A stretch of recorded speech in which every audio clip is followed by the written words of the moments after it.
of Studies at Atlantic Language in Dublin.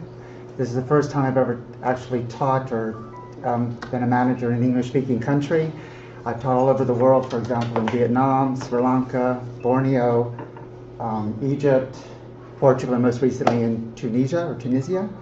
Okay, and I've done the whole gambit from teaching, training, and managing. So basically, we're going to look at the teacher versus the manager in EFL. Okay. Has everyone had a bad teacher before? Yes. Yes? Okay. Have you had a bad manager before? Yes. Yes? Okay. How many here are managers? Okay, I want to ask you if you're a good manager or a bad manager. Okay, cool. Okay, basically, we're going to be looking at, you're going to be doing the thinking. I'm not going to try to judge anything here that the manager should always be concerned about. They were a teacher before, and whether or not, when they manage, do they act like a teacher? Okay, for example, as EFL teachers progress up the management ladder, what skills and behaviors should be transferred to management practice? In other words, should such managers manage like they teach? I don't know if they always do. And should the workplace be a classroom whereby there is a new management paradigm? Exactly? Okay. This might scare people going into management in the future, right? Okay, no problem. Okay. What teaching skills and behaviors could be brought into the workplace for more effective management practice? What's really nice today, we've looked at a lot of great examples of a really good teacher. Now my question is, do those teachers take that into management? I'm not going to tell you if they should or shouldn't. Okay. Now, this is the teacher, what the teacher is supposed to be, all the different hats the teacher is supposed to wear, right? I think we can agree on that to a large degree. Yeah, so the teacher has to do a lot in the classroom. Okay. So the question is whether or not when the teacher becomes a manager, do they do this also?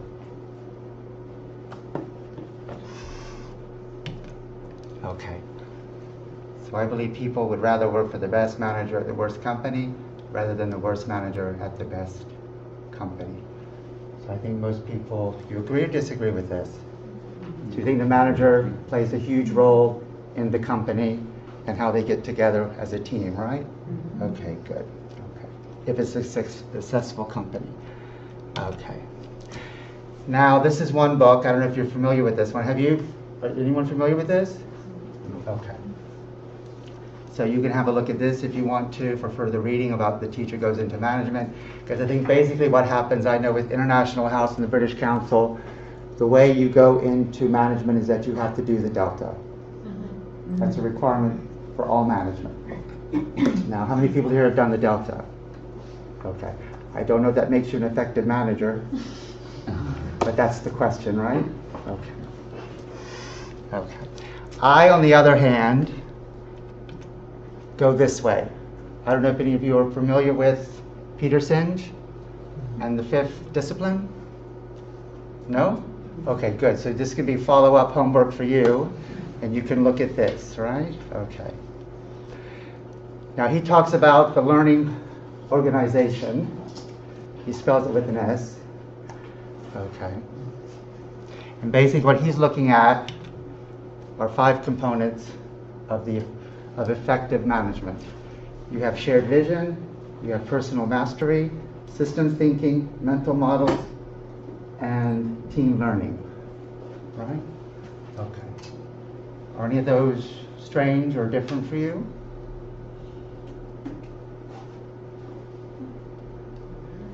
Well, if you have any questions, you can go further and to see his work on Google and things like that. Okay. Now this has been taken a step further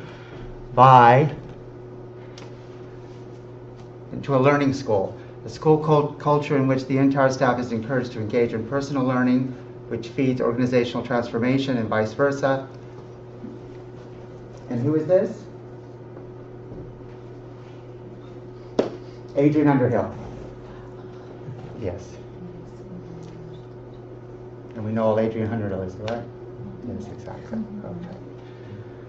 So he came up with this concept of expanding this into the EFL business and organization and taking it to a different level. Mostly when it comes to training, different training aspects in the company through insets and things like that. Okay. Okay, it's very short because I want you to ask me questions.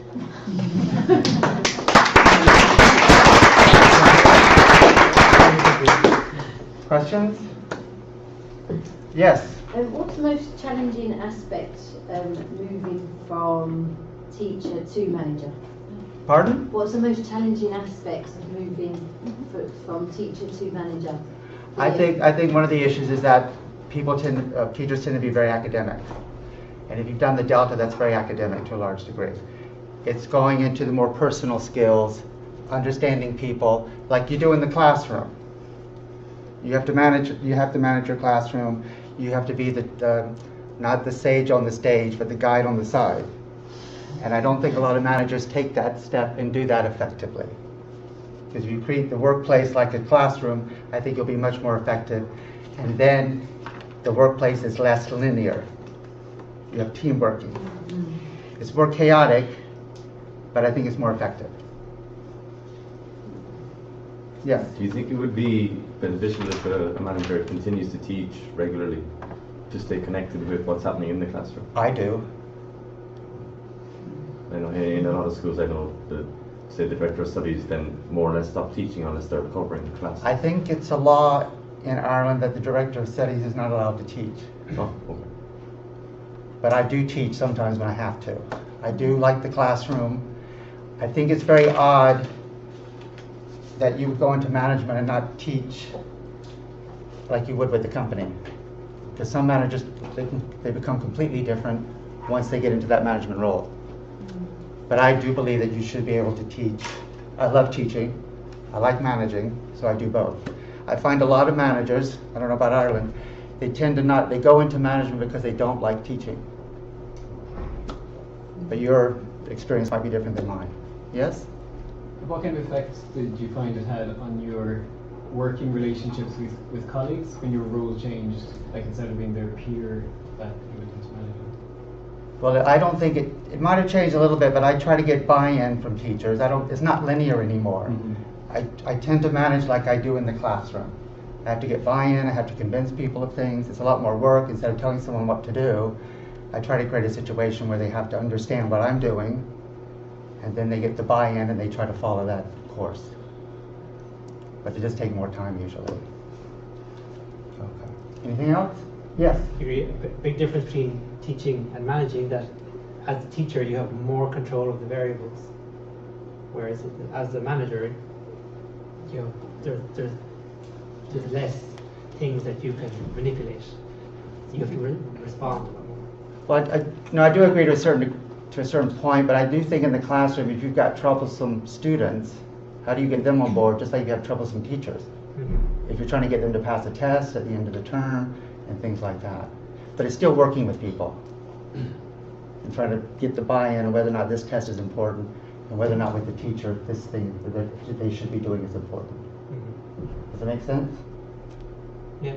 Okay. If not, I'll try to convince you more. I think what might tie in with that is the motivation of a student compared to a teacher.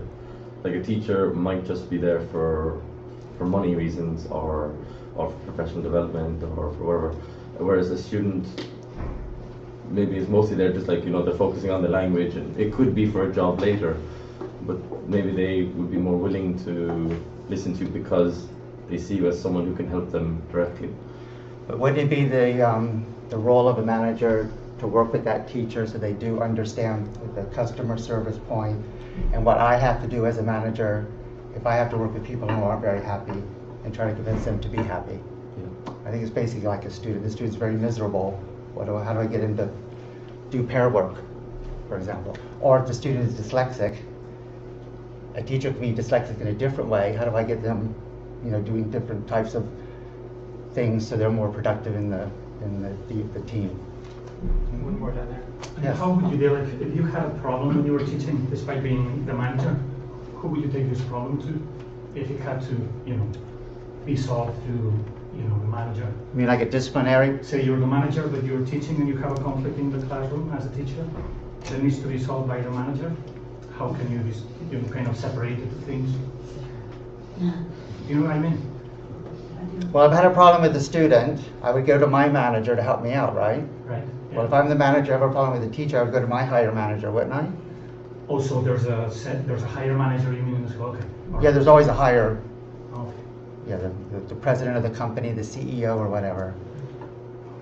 They would have a different role, like I would be the manager of the teacher. So if you were, say, the highest manager, then you wouldn't be teaching just in case that happened. Basically, because there would be nobody else to go to if the problem arises. Well, there's always, you have to change your hat. If I'm as the manager, I would have to be the bad cop with the teacher usually. But then if there's a problem with the teacher that I can't handle, I probably would have to go above me, and if there's some kind of disciplinary action to be taken. Does that answer your question? Or sometimes there's a parallel role. Yeah. So in junior centres you have operational management and academic management. Yes. And if you as the academic manager have to be more of the mentor, then there needs to be a disciplinary action. Often you can go to that parallel person and say, can you kind of ground this student or whatever it might need to be, so that we can do a good cop, bad cop on it. It can be parallel. It doesn't have to be higher up the hierarchy, I don't think. Or you have to ground the teacher to a certain degree. Right. Okay. Thanks very much, Thank you. John.